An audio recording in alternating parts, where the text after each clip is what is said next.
Good morning. Today's topic is milk fat. Milk fat or butter fat is of great economical and nutritive value. Practically all dairy products, with the exception of those made from skim milk, contain an appreciable amount of milk fat. The flavor of milk and to a large extent of other dairy products is due to milk fat. It exists in milk in the form of minute globules in a true emulsion of oil in water types, the globules being the dispersed phase. The fat globules are invisible to the naked eye but are readily seen under a microscope.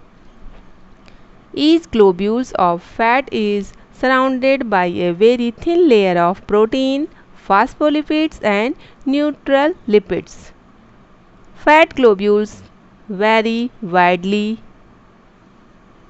in size from 2 to 10 micron. The size of globules depends on the breed of animal producing the milk and the lactation period.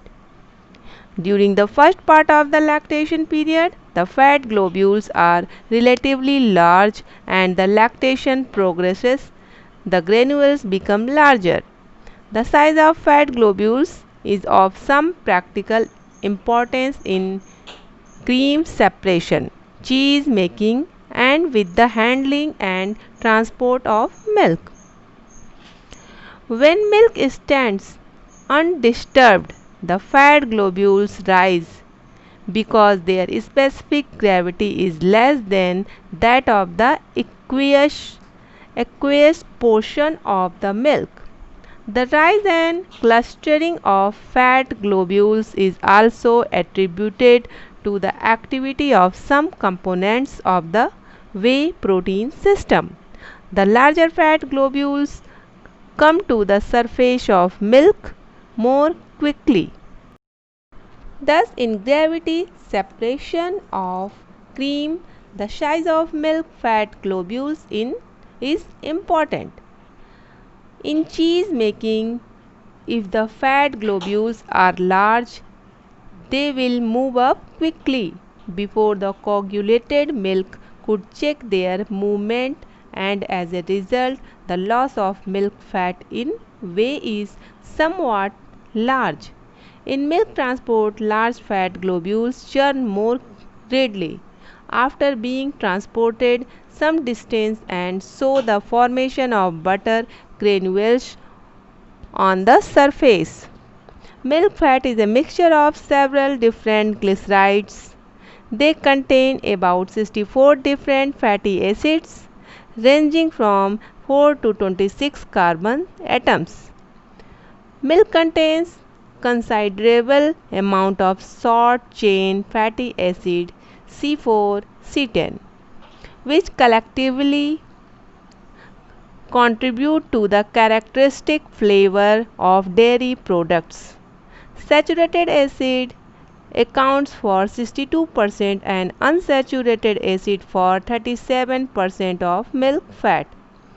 The remaining 1% is due to a large number of acids whose concentration is less than 0.1%.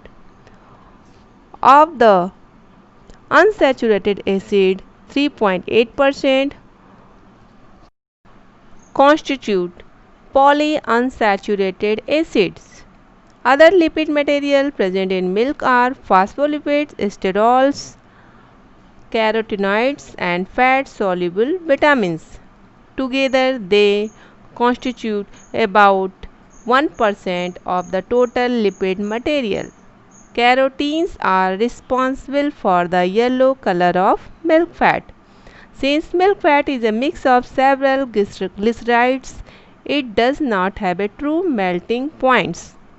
However, a majority of the glycerides of milk fat solidify at 10 to 12 degrees Celsius. High melting glyceride fraction exhibits distinct polymorphic forms when a rapidly chilled specimen is slowly warmed. Milk fat will absorb volatile odors very readily because of its property. Buttermilk and cream should not be stored near the source of volatile odors, which might contribute to the off flavor of these products. Thank you.